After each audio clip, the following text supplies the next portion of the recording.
assalamu alaikum, Jianu, Pakhera, Galeni, Haumachu, Shume, Washmale, Ohio, Gonzaimas, hi, hugs and hellos alongside Guten Morgan. Thank you very much for tuning into PTV World. You're obviously watching World this morning alongside Shehzad Khan and Maha Makhdoom. Hello, Maha, how are you? I'm very good, Shehzad.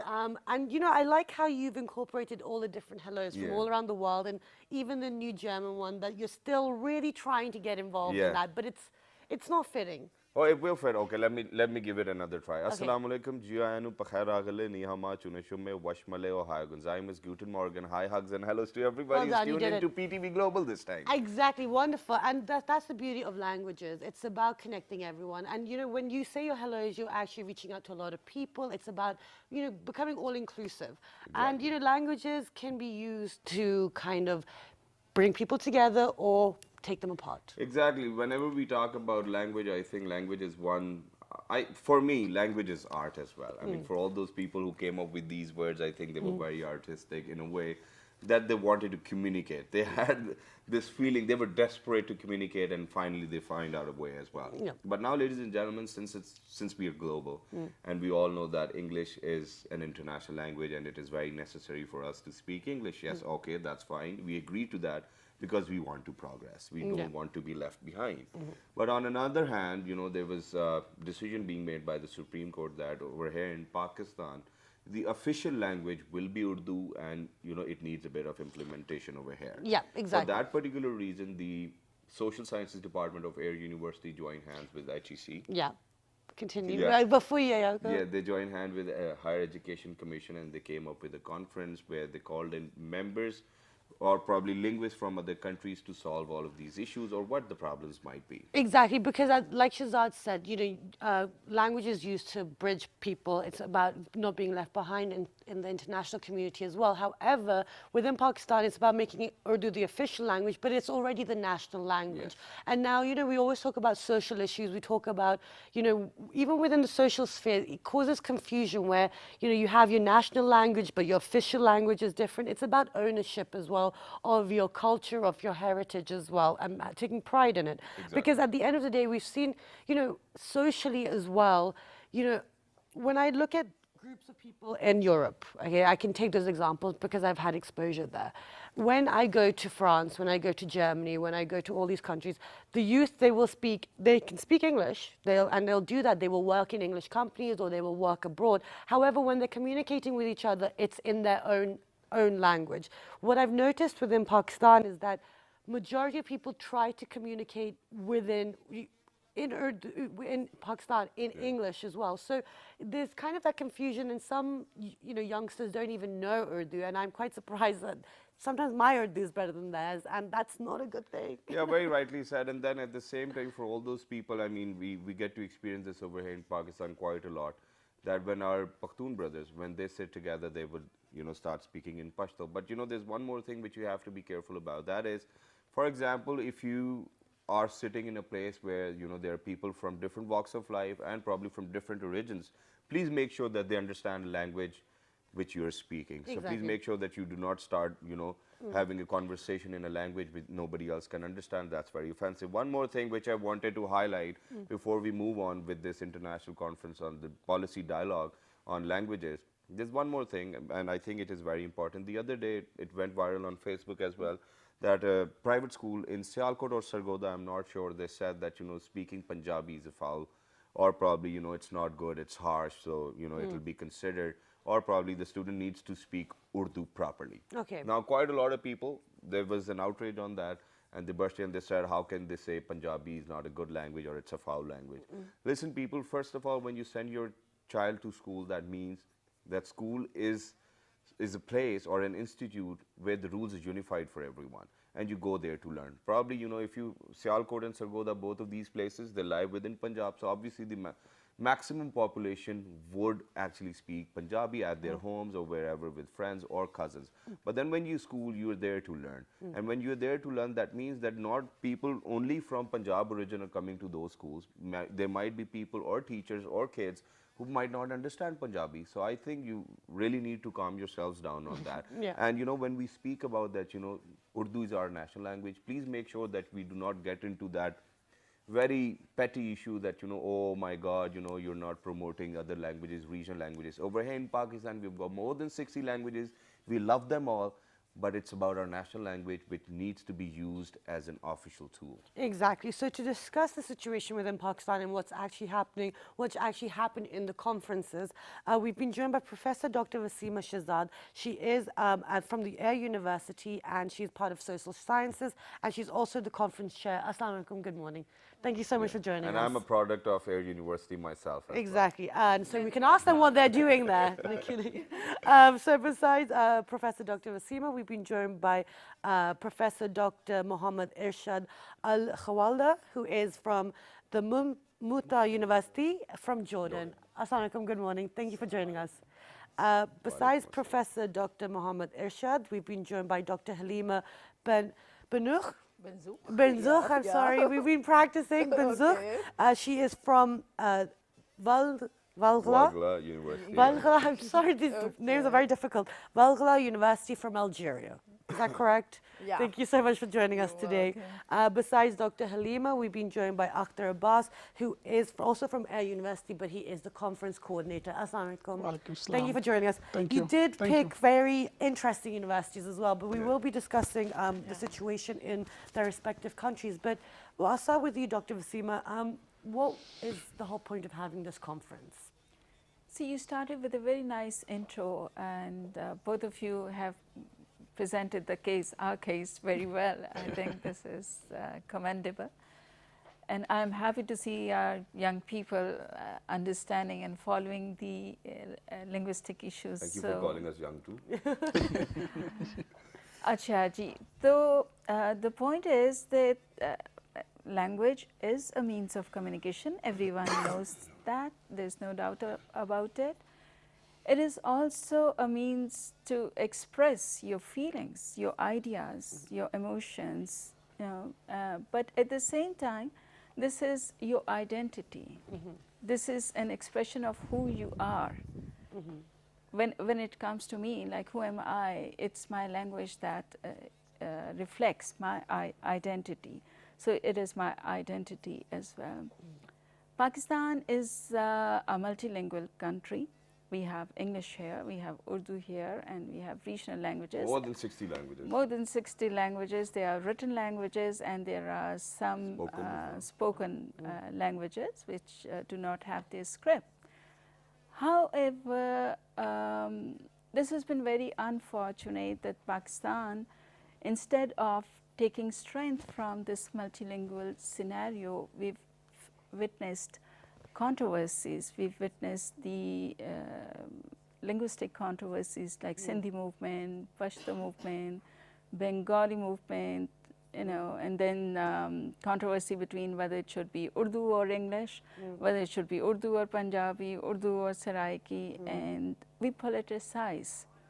Unfortunate it is, but we politicize when we talk about the language. Either we talk about separating the province, separating people. So we've been thinking at Air University, we hold a regular event which is called Unity in Diversity. This is our annual event that I started at my department. This is an effort to bring everyone together and get the strength in diversity. I mean, we still respect everyone, every culture, every language, and still be united. Okay. So we do not need like angels won't come and unite us, so it's up to us. So that was the background that we wanted to have a dialogue, not just a conference where people come and present papers. Where people say, this is my opinion. We didn't want my opinion, we wanted masses' opinion. So in this conference, we had... We'll discuss what we're going to have in the conference, but I want to bring Mr. Akhtar into the conversation. Now, in regards to picking the different representatives from different countries, how did you come about in getting the conference organized? Well, initially we contacted many people from different countries, from UK, USA. So, and some of them, they gave their consent. Due to some reason, they couldn't turn up. So we had from USA, and as we have guests here from Jordan, Algeria.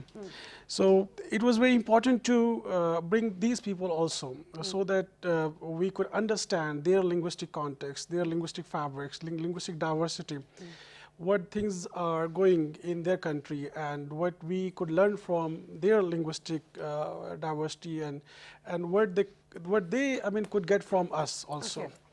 So it's very interesting to have the people from different countries, like almost similar situations they're also facing, in particularly in Arab countries, as more than 2 languages, I mean official languages are there in Algeria, Dr. Halima's country. So the same here. So we want to get benefited from other countries also. Yeah. So that's why we had these people in this conference. And in addition to these international people, we had all the representatives from all the provinces of Pakistan, and from all these provinces, from all the walks of life. These are not only linguists, those who are invited here, and the lawyers came into this conference, judges came, bureaucrats, and the people from banking sector, and people from All walks arts, of life. culture, yeah, all walks of Okay, life they came, and they shared that's their fine, opinion that's- with us. That's fair enough. But you know, before we move on towards the minutes of the conference as well, there's one more thing which I wanted to know. We are glad that you guys are here, first of all. Yes. Thank You know, we love it that, you know, we are going to share our experiences with each other. But for once, when you knew that the Supreme Court has ordered that Urdu will be used as a national, I mean, as a tool to communicate within the foreign offices or whatever the government procedures are. So then why do you think, do you think that, you know, the only reason why we wanted them to be here is to let us know how to implement it? Or probably how did they go about it within their own respective countries? I'll ask you, ma'am. Okay, it's not only about implementation, and it's not that Urdu has just come up with the decision of the Chief Justice. Urdu was part of the Constitution of 1973, and it was clearly written that Urdu will be the official language, and within 15 years, preparations will be made to implement it, to enforce. I don't use the word enforce, but for the implementation of Urdu. Yeah. So our conference is not about the problems, but yes, there can be problems if you think we can drastically change. If overnight you get up in the morning, you speak English today, and you get up in the morning and start speaking Urdu, it doesn't happen like that. Okay. We have lots of work to do, and that includes lots of translations. Okay. So the questions were, do we have enough translators? And if we have, it's not just having a department of translation studies at any university, but we need translators. Let's say you are media houses. If you're need willing to trans- pay, So you well, I can do basically it. were looking at the practical problem. implementation of turning Urdu into an official language. But let me bring Dr. Halima into the conversation, and then I'll bring Dr. Irshad into the conversation. You know, with Algeria, it was also, this history is quite similar to Pakistan. You know, you were colonized, it was French colony. Yeah, Now, exactly. the thing is, you also had that whole situation with the in the language, 60s and French, 70s, English, yeah. and then your own language. Now, how are you guys, what is happening with your country, and then, you know, what can Pakistan learn? Yeah, but because really in Algeria we've seen the same scenario after getting our liberty. So in the 60s and 70s, okay, we'd like our national language to be our official language, a language that reflects the culture, our identity. Okay. And of course the choice at that time was that we have to say that Arabic is our official language. Okay. But the fact is that I think that it's time consuming, because still in Algeria French is used in most of official documents, because I mean Arabic is there as an official language, of course, but French is there. Of course, in accordance with the constitution, French is the second language. It's not an official language, but it's second language that we have at school as a subject, not as a means or a medium of instruction. But the case that really it's that till now we are using some documents, and we are still teaching at university some technical really majors in French, not in Arabic, because I think Dr. Waseema has something concerning translating all those documents. So I think translating all the documents, it's really time consuming. And we need really that mutual work between those who are in the field of translation and those who are in the other fields like medicine, law. And this is what we have seen during the conference. We've seen different scholars and different different scholars from different fields coming. They are working in different fields. Why? Because we'd like to know about our needs, because here when we are talking about the needs, we are talking about the stakeholders, really. Okay, and that's the citizens of the country as well. Okay. But I'll just very quickly move on to Mr. Irshad over Dr. Irshad. Now, since you're a linguist yourself, what do you think will be the impact of Urdu as soon as we start using it as a tool of communication within offices? First of all, Bismillah ar-Rahman ar-Rahim. I'm honored to be here in Pakistan and at Air University and with you. I love your introduction about linguistics. It's highly appreciated. You summarize lots of things. For us, according to our experience in Jordan, I don't think there will be a problem. We have been discussing things related to the implementation and the sequences. There is sort of fearness from the sequences, but I don't think we have these things. For instance, in Jordan, Arabic is the national and the official language. Then we have English. We cannot ignore English. English is the lingua franca, and if we want to communicate with others, definitely we must be qualified and, let's say, having a high recognition of this language. So, but here in Urdu, Arabic, we teach it at schools. At university, according to the course, for science and medical, etc., they study them in English. Other courses, history, geography, in Arabic. But again, there is no problem about to finish or to pursue your study in Britain or United States, etc. Why? Because you can have good English, good proficiency English by going there 6 months. You acquire the language, you learn the language, and you are proficient, and you can specialize and communicate with people. But the strange thing here is that a great state like Pakistan, still Urdu is the official language, but it's not implemented at school. They are teaching English for the kids and so on. Because the language is, let's say, culture itself. So to have your identity, your own culture, we need a language which reflects our culture. English cannot reflect your culture. We need Pakistani expression, or Urdu, let's call it, expression to know what you are doing, how do you dress, what do you eat, how do you express your feelings to others, and so on. No, but there's one more thing which I wanted to ask, and it is regarding what you just said. Now, as a matter of fact, over here, all those members of our society, what they do is that they send their kids to schools so that they can learn English. I mean, it's one of their priorities because they think that they'll be able to learn Urdu at homes as well. So how would you differentiate in between all of these thought processes? Because whenever we are sending our kids to schools or all of those private schools which are out there, the sole reason is that they'll be speaking English. Shehzad, we are talking about the whole population. We're not, we're sitting in Islamabad, which is very different from the rest of the country. Exactly. So we have to think about the other kids also. Like if this is international research has proved, and this is UNESCO guidelines also, that the children should be taught in their early education, elementary education, that should be given in their own mother tongues, in the first language which is spoken in the house, because that helps in the cognitive development. Now what we are doing, we are compromising on the cognitive development by introducing them to 2-3 languages at very early stage.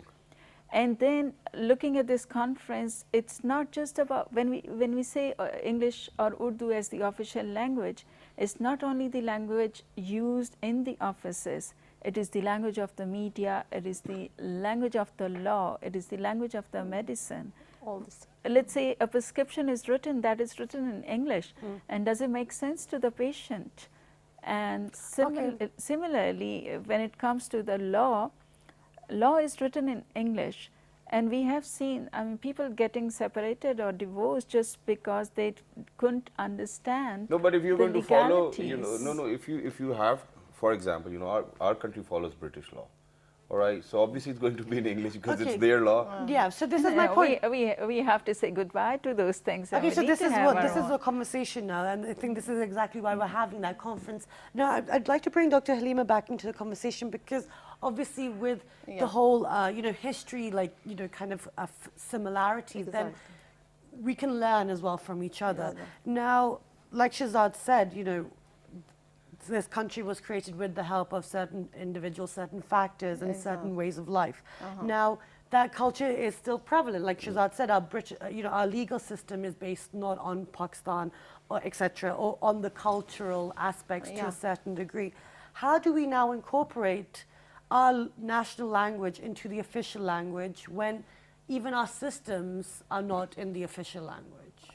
How did Algeria So how do do we it? do it now? And I've said that in Algeria, and I've said that we need really to, I mean, it's time consuming, but we need to translate things because no one will use your official language. Just you will use it. I know that we have to be realistic that some families, they like to send their children because, I mean, sometimes this is, I mean, when they move to university, they have to study some technical subjects in English and they may face some difficulties. Yeah. But we're not thinking about having that great number of translators to translate some like technical subjects so students, they can have different choices even at university. It's not that if it is technical, I have to study it in English and then I don't have any choice. I can study it, why not in the two languages, in English and So it can in be a Urdu. choice. So it That's can a have good a thing. choice. And this is the case of Algeria.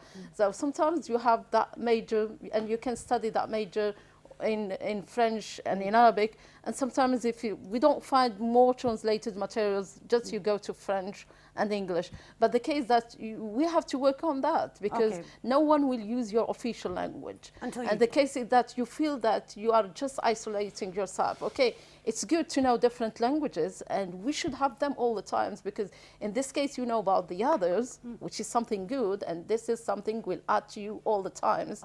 But at least the first thing that you should know about your language and you should translate all the documents that you've got and you should have a budget for that. Okay, great. Now I'd like to bring, I'd like to pick up on Dr. Irshad's point about the language reflects the culture. So within this region, within this country, we can't have English as the official language. It has to be something that's representative of the society.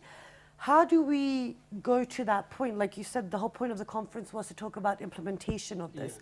How do we go there when it's so ingrained and it is in the systems, the legal framework, the certain social framework is made up of that. So how do we start implementing it? Yeah, definitely. First of all, I'd like to ask a question. Now, are you sure that when we send our kids to school outside big city, do they receive good education in English?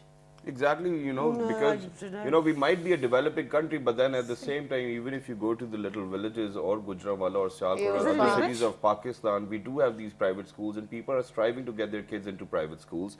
And yes, the medium is English just because of the fact that you're teaching them all the books which are in English. Even Islamiyat is written in English. So now, how do we change it? How did you guys do it? Okay. The point is, are they serving the purpose? Are they good enough?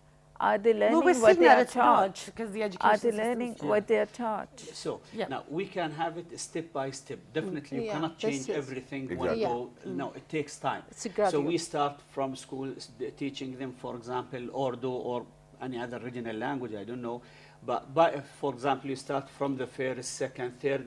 By the time everything will be Urdu. And so it becomes the national and official language, and you implemented it in a good way. And definitely, as she said, we can start things by Urdu, then we can transfer them into English. Then you have the choices. The same thing in Jordan. We have certain schools, for example, big cities and let's say international school. The kids can go and study English. If they want, they go ahead. But public schools, no. They have to study Arabic, things in Arabic. At the university, we give them courses in English, first semester, then they proceed without any difficulty. Okay. Then the work's doubled. I mean, first you write it in Urdu and then you write it in No, English. but, as you well. have, no, but that's the thing. I think living in such a globalized world, you have to have all these. You have I to be know, multilingual. I know now. that we have to think about all those difficulties, Yeah. and we have to be realistic as well. Exactly. And if we want to be realistic, let's do something concerning the needs of stakeholders. Do we need more jobs in Urdu or in English? And then if we have something, a fact like that, we have to change many things, and we have to work on that. Okay, That's it. interesting. Okay, and one last thing which I wanted to ask Mr. Akhtar. Now, what was being discussed in this international policy dialogue on languages and the conference which is going on? In fact, it was going on. All right. There were many things, linguistic issues, concerns from all these walks of life that I just mentioned were discussed in this conference, and we came up with some of the recommendations, like issues, the problems we are facing in implementation of Urdu. One of the major concerns was the translation. So there is a need to establish some translation studies as a courses or the departments, or some research-based projects. Similarly, then we came up with, okay, as we have research in linguistics, but we have research in English linguistics. There is no trend of doing research in Urdu linguistics or Pakistani linguistics of Pakistani, all other Pakistani languages. So we need to establish, doing research or this research phenomena as complete disciplines of Urdu and other Pakistani languages. And similarly, as for the language of law is concerned, so you see language of law, though it is in English, everybody cannot understand because it's a particular, it's a specific But jargon. Sharia of the law is in register. Urdu. I mean, that's a Yes, but what is written in English, so that can be converted into easy English. There's a linguistic movement going on across the world, that easyification of English language in law. Okay. And there are some frameworks which have been suggested by some experts of linguistics, that how can this language of law can be converted into English, easy English, so that everybody could read and understand what that is all about. Okay. very great, very brilliant that is. And I think, if we probably want to transform from one phase to another, I think what we need to do is that we need to come up with some technological advancements.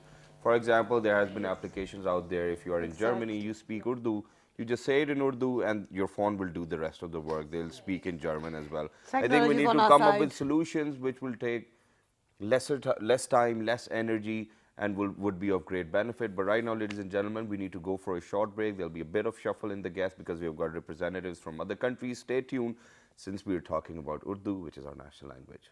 Good morning.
Welcome back, everyone. And before the break, we're discussing about Urdu being the official language. It's already the national language, but unfortunately, within this country, all our official records are in English. And in Pakistan, we're just discussing about cultural identity. We're talking about the situation and how can we actually implement this change. And we've been joined by people from Air University, from the Social Sciences Department.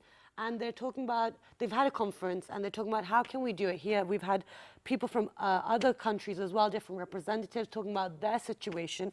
And so on top of the guests we already had, we've been joined now by Hamza Rehman. He is part of the English faculty at Air University. Assalamu alaikum, good morning.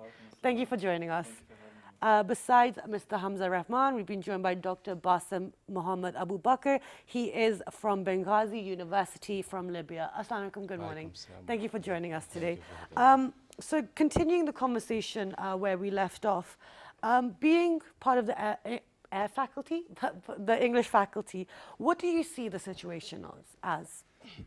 Well, I'm relatively new in the education sector, and I've started teaching for about a year now. And I'm very glad to be a part of a university where the student body comes from all across Pakistan. Okay. So we do have a language divide to some extent. But of course, the instructions are to teach them in English. Okay. And there have been occasions where I have felt that I may have been able to explain something better had I chosen to express myself in Urdu. Okay. But over time, I have realized that if I insist on English, then the students have also responded in English. Okay. So I do make it a point, because the textbooks are all in English in higher education, at least at this point in time, and in the subjects that I'm teaching, and I'm English faculty. So it is rather important for me to communicate the text in English and to test them on English, and to, for instance, if I'm giving them a presentation, or if they have to give a presentation to the class, then they have to deliver it in English 100%. They struggle at first, but it's interesting that towards the end of the semester, the very same students who used to struggle with the articles like A and the in English are able to make progress. Okay. And they can complete an entire sentence in one language. Okay, so I think that you've just kind of reiterated what the previous guest was saying, that, you know, if they are taught in that medium, they can excel in it. But Dr. Basim, I'd like to bring you into the conversation now. What is the situation within Libya? How does it work? Because, you know, you also had the colonized history, but you haven't been as affected by it. Yeah, sure.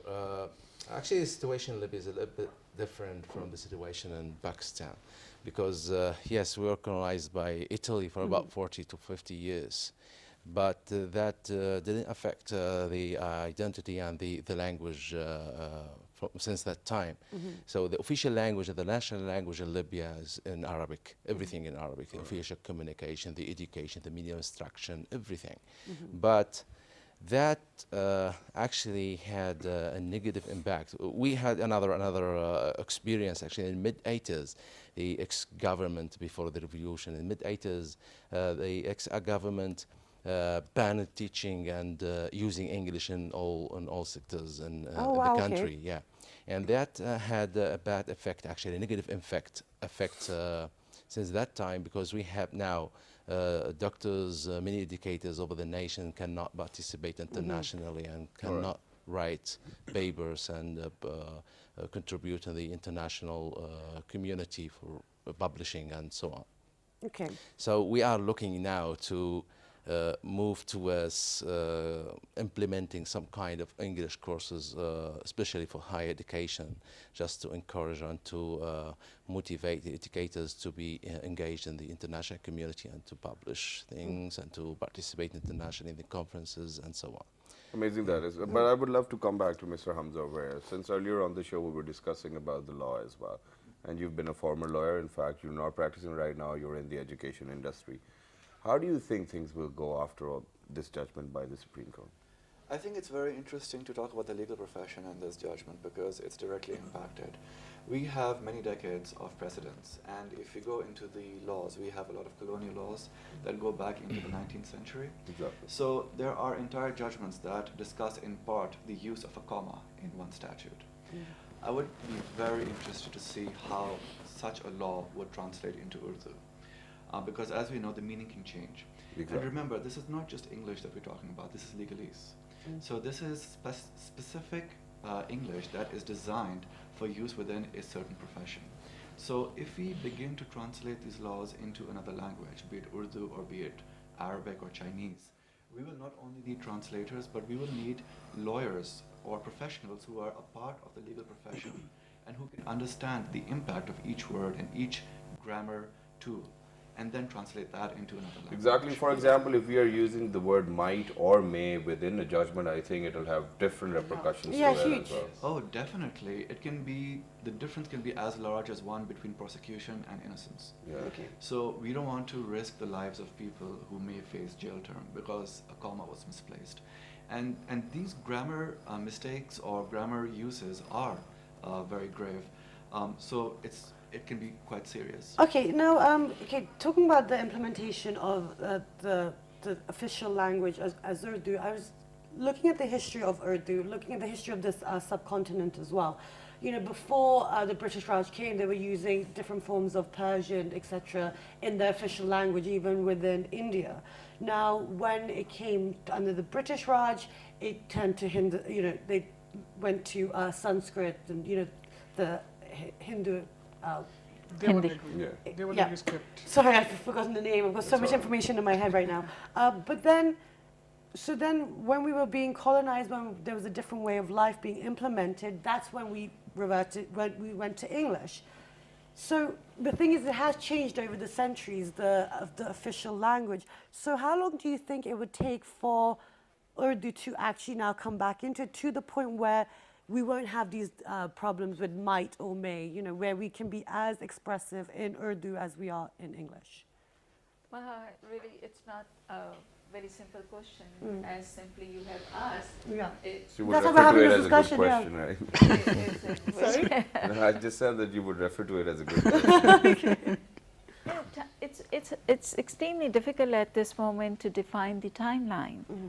But first thing is changing the perceptions of the people. Right. Number two, taking pride in our own language. Number three, taking the measures, finding out the strategies and setting up the budget and the implementation plan in phases. This will have to be done, and this can be done in phases. It cannot be done overnight. And that's what I very wanted simple. to. That's what I wanted to pick up on. Now, since we're running short of time as well, I've got so many the questions time is now. less. Yes, I'm wearing a watch over here as well, and my producer's telling me that we have to wrap it up. What are the solutions to it? Solutions. You see, we are a multilingual country, so we should get benefit. We should be strengthened. We should take strength from this scenario. In Canada, people, there are English-speaking zones and there are French-speaking zones. People have the options to study in English or in French. Similarly, in Pakistan, I think everybody should have the opportunities to learn any language. If I want, we've been talking about Urdu and English, but what about Balti? What about Saraiki? What about Balochi? What about Sindhi? If I want to learn Sindhi, let's say, or if I want to learn Balti sitting in Islamabad, I should have the opportunities to learn that language. That's my point, that they are all beautiful languages. They are our languages, Pakistani languages. So we should provide the opportunities of working, learning and teaching all these languages. Okay, so then how do you think that we'll be integrating on the provincial level? That's Urdu, that's the national language, that's Okay. very much there. Yeah. Learning another language is not compromising the other language. Okay. Keeping them, giving them the due respect, due time, due recognition, that's our point. Okay, and that's exactly what Mr. Hamza is doing. You're teaching in English, so obviously it has to be in English. But going forward, what would like to see happen with this, with the whole outcome of the conference? Well, I think that we should try to make a list of recommendations that we can present to the government of Pakistan and give them realistic timelines. Okay. because we, of course, cannot go against the judgment of the Supreme Court, and we don't want to be an ultra virus of the Constitution. So Urdu is going to come in a big way, and we need to take this seriously. Okay. But I do agree with Professor Dr. Waseema that we need to do this in phases, and we need to do it in a realistic manner. Okay. So even if you talk about the legal profession, I would begin with a few laws, a few of the important laws that are governing a majority of the population. Okay. Because if a person does not know that a certain act is a crime because he cannot understand the language, then I would strike on those laws first. Okay, Because absolutely. ignorance of the law is not an excuse within a courtroom. Absolutely Beautifully wonderful. And how about you, Dr. Basim? Recommendations. Recommendations, yeah. Just told the Professor Dr. Waseema this morning about the only thing that I haven't heard about during the conference. The missing part was conducting a comprehensive research study or needs analysis studies among the stakeholders in Pakistan before we present any decision. Okay. I think we need to hear from different parts, from the education sector, from officials, from teachers, academics, experts in the area of languages and other fields. I think it's better to support our argument. We need to provide real evidence that these people need a kind of language, or do for communication or English or whatever. Then our argument will be valuable. Our decision will be effective, I think. Okay. So a more holistic approach. Is that the right word, holistic? Yeah, last You're the but English not the teacher. You tell us. Okay, and how about you? 1973 Constitution is very democratic. It does not discriminate with any language of Pakistan, and even does not discriminate English language. So I think in the light of, if we take it as a framework for language policy of Pakistan, so we can go on with bilingual policy, but balanced bilingual policy. Okay. What we had up till now, this is a kind of subtractive bilingual policy. At the cost of many other languages, we are working on one language. Okay. So we can have balanced bilingual policy in official correspondence. And as far as education is concerned, in addition to Urdu and English, we can go for other provincial languages as well, but Yeah. in addition to Urdu and English. Wonderful. Thank you so much for your time and joining us to discuss this. Pleasure. And best of luck with your endeavor as well. Thank you. And whatever we can do, we will provide that platform. But at the end of the day, you know, Pakistan is a developing country. We are still a young nation. That's not an excuse to stay behind. But at the end of the day, we have to learn from our mistakes. We have to use hindsight. That's the beauty of hindsight, that we can look at past mistakes or see what has been done and then implement it. I mean, if we can change from, you know, Persian to Hindustani to English, then I'm sure we can now incorporate Urdu into that too. And we do have definitely those talented people who are going to do that. Thank you very much, Maha, for summing it up very well. And for all of those people, who are out there who want a bit more information on this conference as well, you can write to us on our Facebook fan page, which is with the name of, Well, this morning? on Twitter, Well, this morning without a G. on Daily Motion and YouTube. Well, this morning. Till the next time, look after yourselves. 1, 2, 3. Good morning. morning. Thank you very much. Thank you.